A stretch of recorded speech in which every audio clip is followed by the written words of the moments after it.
Okay.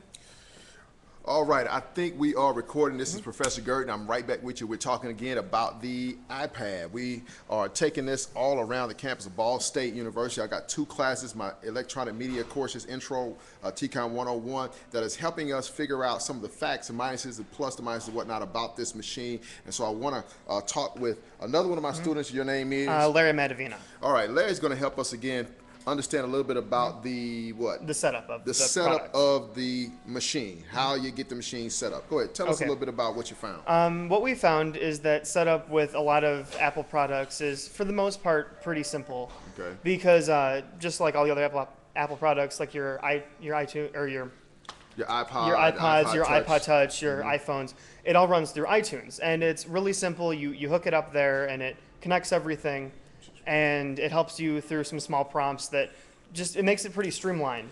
Okay. But there are some major problems with it. Well, before you get to the problems, let me just give you all a sense of, like, when I got this machine right out of the box, and when I pulled it out of the box, you couldn't do anything. I mean, it said connect to iTunes, and that's one of the major problems right there. Okay, yeah, you can't do anything with it out of the box.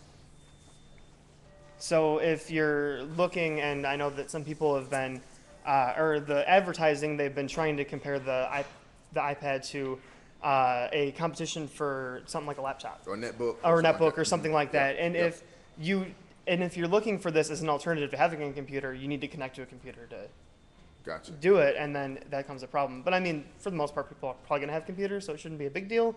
But it still could be, in specific cases, a problem. Okay, a problem. All right. Was there anything else that you saw in terms of getting that puppy set up? It seems like, again, if you have like a mobile me account or something like that. Yeah, with that, you can load it on there, and it, I guess, makes setup really easy. Gotcha. Now, I have a mobile me account, so when I hooked up the iPad, of course, everything that I had came right along. My email accounts and all of that. My apps from my iPhone came, which, of course, some of the apps that came were created for my iPhone, yet when I used them for the iPad, there were some of them, like the games specifically, that came over from my iPhone were. Some of the games were pretty nice, except for stuff like golf. You know, golf and bowling seemed like they were created for the iPhone to just do your thing. But now when you've got this big iPad, it's kind of like playing shuffleboard or something. And so that was a little goofy in terms of what came over from my iPhone when I did the mobile me setup with that thing. But other than that, is that about all you found?